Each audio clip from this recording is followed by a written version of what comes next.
Welcome back to part 2 of our chapter. We are going to begin by talking about the developmental perspectives of death. In childhood, infants experience brief separations as a total loss. In early childhood, children have little or no idea as to what death means. They confuse death with sleep or why isn't that person moving, or something of that nature. They also believe at that young age that dead people can be brought back to life. And they also believe that only people who want to die are bad and careless. They don't feel like good people die.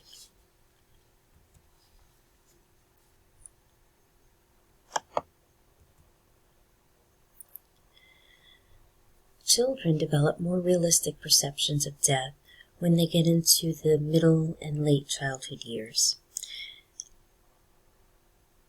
I guess it's probably till about around the age of 9 or 10 when they start understanding that death is irreversible.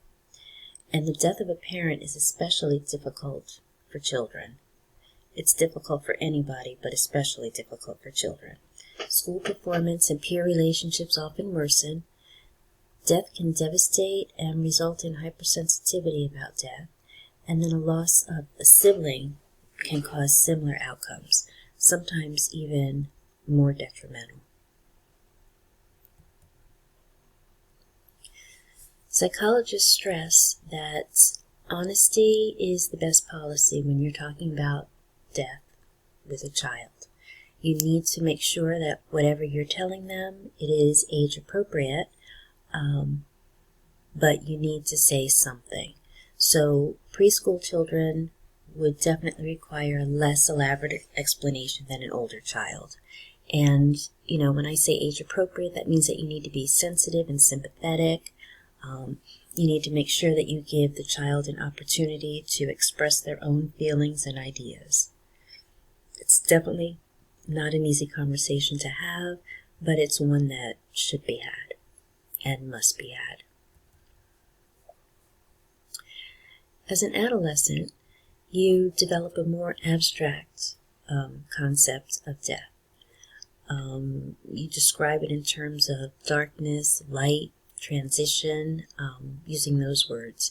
You begin to develop not only a religious but a philosophical view about the nature of death or whether life exists after death.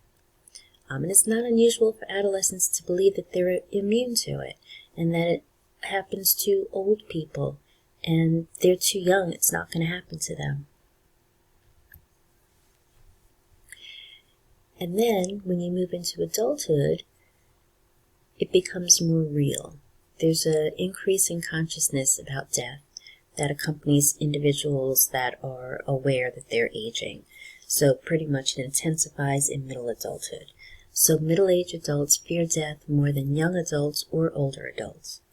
Older adults think about death more and talk about it more in conversations. So the older you get, the more that you realize that it is part of the lifespan. When you're middle-aged, yes, you know it's part of the lifespan, but you know that you've got a long way to go before you get to that old age. And then for the older people, they talk about it more because they experience it more with friends and relatives that pass on. Suicide is another form of death. There's a lot of risk factors when you're talking about suicide. One of them is serious physical illness. Another might be mental disorders or just that feeling of hopelessness. Maybe you're socially isolated, that you're just lonely, and I don't know, maybe you feel like you are a failure at school or at work. Sometimes it's because of drug use. Sometimes it's because you've lost a loved one or a pet. And then sometimes it's just because you feel like there are too many hardships, serious financial difficulties, your relationship isn't working. There's just a lot of reasons why people try to end their lives. If you notice in this chart here, people that are between the age of 20 to 24 are the ones at highest risk. And then after that one, it's between 45 and 49. Okay. Adolescence. During that time, suicide rarely occurs in children and increases in adolescents. Suicide is the third leading cause of death in 10 to 19-year-olds. Most adolescents who contemplate or attempt suicide do so unsuccessfully. The suicidal behavior of adolescents varies not only by gender, but also by ethnicity. And this chart here shows you the difference in rates by gender.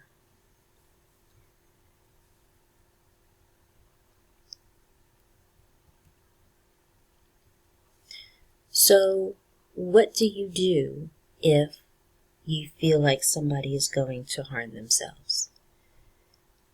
What you should do is ask direct, straightforward questions in a calm manner and say, are you thinking about hurting yourself? Assess the seriousness of the suicidal intent by asking questions about feelings, important relationships, who else the person has talked with, the amount of thought given to it, and if they can answer those and they have a means already picked out and their plan seems to be developed, then you need to stay with them until help arrives. You definitely have to be a good listener, be very supportive, without being falsely reassuring. Like, you don't want to say, everything's going to be fine. And then the fourth thing that you might want to do is try to persuade the person to obtain professional help and assist him or her in getting this help. And these are the things that you don't want to do. You don't want to ignore the warning signs. You don't want to refuse to talk about the topic if the person approaches you, because obviously that means that they want to talk and that they need to talk. Do not react with humor, disapproval, or repulsion. And like I said just a minute ago, do not give false reassurances by saying things like, everything's going to be fine. And then you also don't want to give out simple answers like, you have everything to be thankful for. Why would you want to do that? And then finally, you do not want to abandon the individual after the crisis has passed or after professional help has come. You want to stay there and be that support system.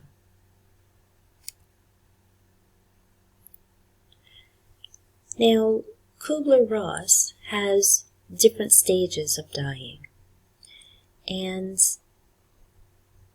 it's interesting because I never really thought about whether or not I've actually gone through these stages when people have passed. But I do know that there is that first stage of denial and isolation. And that's when you try to avoid things, you're confused, you're numb, you're taking blame for why it happens. That's just you being in shock and denying the whole situation. The second step is anger. So you're going to go through an angry stage where you're frustrated, you're anxious, you're irritable. You're going to be a little embarrassed, and then you might be shameful. And then you're going to move on to the bargaining stage, which is where you develop hope that the death can be delayed. And then you're going to move into depression. And that's where you perceive that the death has happened, and then you become overwhelmed. You have that lack of energy. And then finally, you're going to accept it.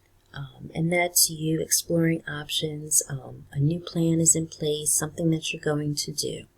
Now, you don't go through these 5 stages overnight.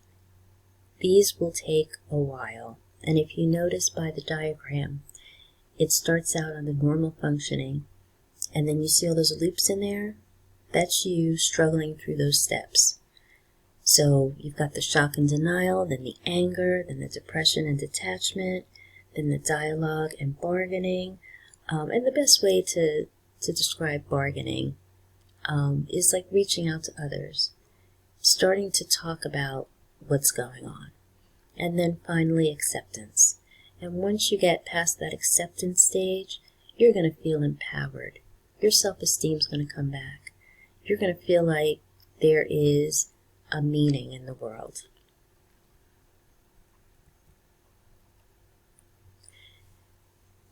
Now that's pretty much when, it's somebody else. When it's yourself, it's going to be a totally different type atmosphere. Perceived control may work as an adaptive strategy for some older adults who face death, but denial may actually be adaptive in facing one's own death. So you may be in denial.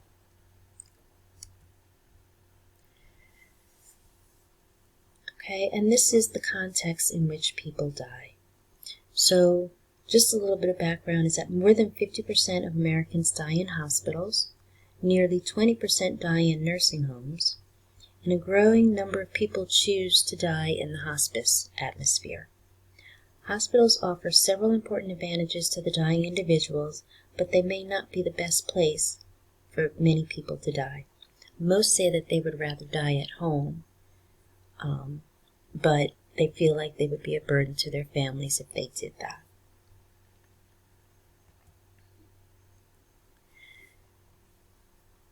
Coping with the death of someone else is a very hard task.